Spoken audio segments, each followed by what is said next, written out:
Hello dear students, welcome back to my channel physics SPC. Electrostatic का एक अच्छा question. Find out mass of the charge capital Q. ये capital Q charge है, इसका mass find करना है so that it's remains in equilibrium for the given configuration. जिसे ये चार्ज कैपिटल क्यू इक्विलिब्रियम में रहे, दैट मीन्स इस चार्ज पर लगने वाला नेट फोर्स जीरो। उसमें कितने फोर्स लग सकते हैं आप सोचो। तो एक तो ये चार लगा सकता है, एक, दो, तीन, चार। तो चार तो ये ले सकते हैं इस वाले चार्ज पर फोर्स, इलेक्ट्रोस्टैटिक फोर्स, और एक एम ले सकता है, अर्थ लगा सकती है। तो पांच फोर्स लगेंगे टोटल। उन सबका नेट फोर्स जीरो होना चाहिए, है ना। तो पहले इलेक्ट्रोस्टैटिक फोर्स निकालते हैं, नेट इलेक्ट्रोस्टैटिक फोर्स दोनों चार्ज के। जैसे कैसे निकालें, देखो। तो इसको सही तरीके से करने का तरीका है कि आप इसको वेक्टर फॉर्म यूज करो इलेक्ट्रोस्टैटिक का, कूलाम्स लॉ। तो Coulomb's law in vector form, Coulomb's law in vector form, उससे आसान हो जाएगा। क्या होता है कूलाम्स लॉ वेक्टर का formula? F vector is equal to K Q1 Q2 over R vector के मॉडुलस का क्यूब और आर वेक्टर। इसमें आर वेक्टर का हेड वहां होता है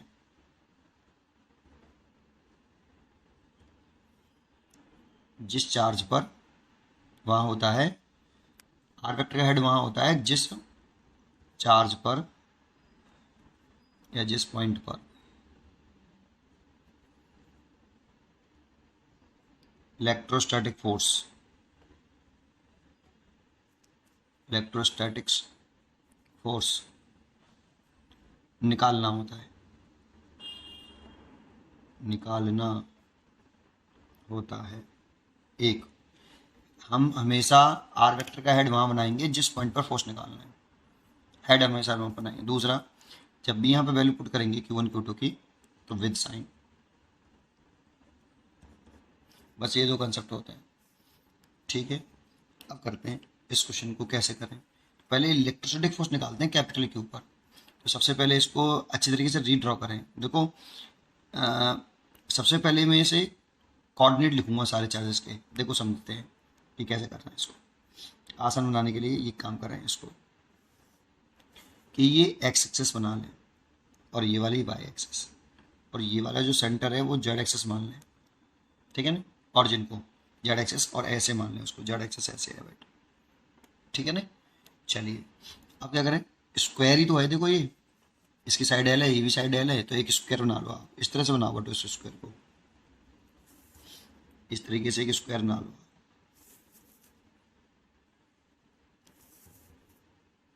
स्क्वायर बना लो ऐसे, और इसके हर एक वर्टेक्स पर, कॉर्नर पर सॉरी, क्यू चार्ज रखें।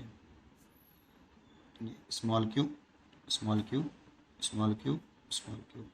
इसकी साइड एल है, ठीक है। तो देखो इसके कोऑर्डिनेट लिख सकता हूँ मैं अब।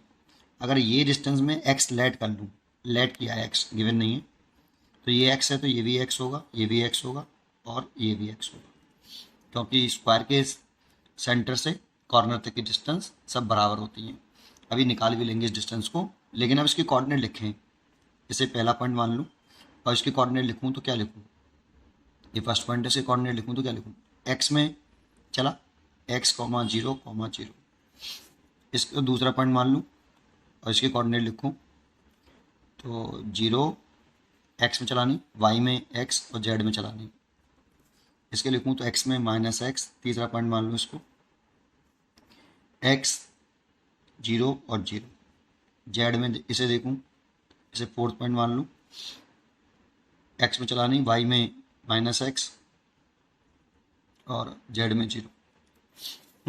और जो पांचवा पॉइंट होगा ये वाला कैपिटल क्यू, देखो ये मैंने जेड एक्सेस पे मान लिया है ऐसे, इसके सेंटर से तो है जेड एक्सेस से ऊपर, वाई जेड पे माना है। तो सोचो ये पांचवा पॉइंट है, ये रहा, इस पर चार्ज है कैपिटल क्यू। इसकी कोऑर्डिनेट लिखूं तो एक्स में तो जीरो, वाई में भी जीरो और जेड में एच, जेड में एच। ये पांचवा पॉइंट है जिस चार्ज क्यू, कैपिटल क्यू, ठीक है। अब फोर्स निकाल लें, इसीलिए तो फोर्स निकालना है पांचवे वाले पे कैपिटल क्यू पे चार्ज।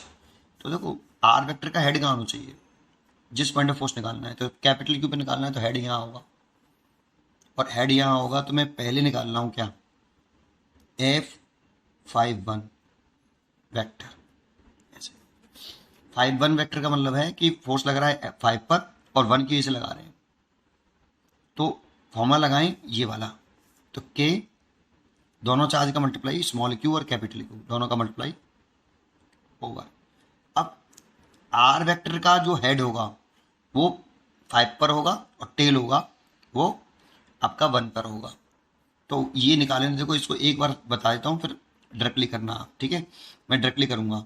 जैसे 5वां पॉइंट है ये, इसी कोऑर्डिनेट 0 0 और h है, और ये मान लो कहीं भी मान लो कि ये आपका पहला पॉइंट है और इसके कोऑर्डिनेट x, 0, 0 है, और आर वेक्टर का हेड इस 5 पॉइंट पर होगा ऐसे। तो इस आर वेक्टर को कैसे निकालते हैं हम, तो आर वेक्टर को निकालते हैं, इसमें से इसे घटा दो, बस केवल इसमें से इसे घटा दो, सब्ट्रैक्ट कर दो, तो 0 में से x घटाओ तो 0 माइनस एक्स, तो माइनस एक्स आई कैप, भाई x के साथ आई कैप आता है, 0 में से x घटाया, 0 में से x घटाया और आई कैप लगा लिए, सीधा है ना। 0 में से 0 घटाएंगे तो खत्म, h से 0 घटाएंगे तो प्लस का h k कैप, इसके साथ आई कैप जे कैप के कैप, तो ये आगे देखो। और इसका मैग्नीट्यूड ले लें, तो आर वेक्टर का मैग्नीट्यूड ले लें तो रूट के अंदर आई के कोएफिशिएंट का square that means x square, और के कोएफिशिएंट का स्क्वायर मतलब एच स्क्वायर। तो देखो यहाँ आर वेक्टर का मॉडुलस लिखते हैं उसका क्यू, तो इसीलिए रूट के अंदर एक्स का स्क्वायर प्लस एच का स्क्वायर उसका क्यू, और यहाँ आएगा माइनस का एक्स आई के प्लस एच के। देखो ये F51 वेक्टर आ गया। ऐसे ही अब F52 वेक्टर निकालें, अब 5 पे निकालना है लेकिन 2 वाला ये वाला है, देखो ये वाला 2, तो करें दोनों चार्ज का मल्टीप्लाई, तो K Q capital Q small q over, पहले ये लिखें तो कैसे लिखें, हेड यहीं आएगा और टेल यहाँ आएगा, तो 0 में से 0 घटाया तो 0 हो गया, 0 में से x घटाया तो हो गया माइनस का एक्स जे के, और h में से 0 घटाया तो हो गया प्लस के एच के, और इसका मैग्नीट्यूड लेंगे तो रूट के अंदर x का स्क्वायर प्लस h का स्क्वायर की पावर 3, देखो ये हो गया आपका F512 वेक्टर, F53 वेक्टर बराबर K capital Q small q दोनों चार्ज का मल्टीप्लाई, K प्रोपोर्शनलिटी कांस्टेंट है उसकी वैल्यू 1/4π0 होती है। अब देखो फिर हेड यहीं आएगा, इसमें से इसे घटाओ, तो 0 में से माइनस एक्स घटाएंगे तो क्या आएगा प्लस एक्स आई के, 0 में से 0 घटाएंगे 0, 0 में से उसे घटाएंगे तो प्लस के एच के, और इसके मॉडुलस का स्क्वायर करें तो x square plus H square की पावर 3, F54 ये लास्ट है, K capital Q small q over, पहले इसे लिखो 0 में से 0 घटाया 0, 0 में से माइनस एक्स घटाया तो प्लस का एक्स हो जाएगा, प्लस एक्स जे कैप, ठीक है, के जे कैप ही हुआ, और एच के कैप ओवर रूट के अंदर x square plus H square की पावर कितनी 3, ठीक है, यहाँ तक आया होगा। अब इसको नेट फोर्स निकाल लो भाई, सबको ऐड कर लो, चारों चार्जेस की बेस फोर्स निकाल लिए ना, तो नेट इलेक्ट्रोस्टैटिक फोर्स निकाल लो, नेट इलेक्ट्रोस्टैटिक्स फोर्स, तो ये निकालें तो एफ नेट वेक्टर में निकलेगा, सबको जोड़ लो, F51 vector, F52 vector, F, जब भी 3 डायमेंशनल में कोऑर्डिनेट दे रखे हों तो यही तरीका सबसे बेस्ट होता है, ऑर्डिनरी तरीके से नहीं करना चाहिए। F3 vector plus F54 vector, सबको ऐड करें तो सोचो क्या कॉमन है इसमें से, तो K capital Q small q तो कॉमन है ही है, साथ में देखो नीचे वाला डिनोमिनेटर जो है सेम है बिल्कुल, तो ये भी कॉमन आ गया, तो रूट के अंदर ये लिख सकते हैं x square plus H square की पावर 3/2, भाई क्यूब थी रूट भी था तो इसलिए 3/2 लिख दिया, ये तो कॉमन आ गया। अब देखते हैं इसमें देखो एक्स आई कैप प्लस का है और इसमें एक्स आई कैप माइनस का है, तो ये कट जाएगा, देखो इसमें एक्स जे प्लस का है, इसमें एक्स जे माइनस का है, तो देखो ये भी कट जाएगा, बस एच के बचेगा। तो एच और एच और एच और एच, 4 एच के हो गया। ठीक है, सबको ऐड करें तो 4 एच और के ये। तो इसे और आगे सॉल्व करूँ तो लिख सकता हूँ 4 के कैपिटल क्यू स्मॉल क्यू और एच और over X square plus H square की पावर 3/2 और ये के कैप। जानते हो ये के कैप क्या बता रहा है? के कैप बता रहा है कि इसके पे जो फोर्स लग रहा है वो आपका वाई एक्सिस में लग रहा है, जो जेड एक्सिस में लग रहा है। कैसे लग रहा है? जेड एक्सिस में। तो देखो आप जेड एक्सिस कंसीडर करके चल रहे हैं कि ये जेड एक्सिस है, ये जेड एक्सिस है, जिस पे फोर्स लग रहा है जेड एक्सिस में ऐसे, ये वाला। ठीक है नहीं? तो आपका ये लग रहा है एफ नेट ऐसे। या फिर एक काम कर लो, जो जेड एक्सिस मानी है उसी को कर लो। ये कैपिटल क्यू है, इस पे जो जेड एक्सिस में फोर्स लग रहा है वो एफ नेट ऊपर की तरफ लग रहा है, और नीचे की तरफ जो लग रहा होगा वो एम जी लगेगा। तो एक्चुअल में ये दोनों एक दूसरे के अपोजिट डायरेक्शन में लग रहे हैं। कैपिटल क्यू पर एफ नेट ऊपर, ये प्लस के जेड में लग रहा है और ये माइनस के जेड में, और ये आपका एम जी। और ये एक दूसरे को क्या करेंगे? बैलेंस कर लें तो नेट फोर्स कितना हो जाएगा?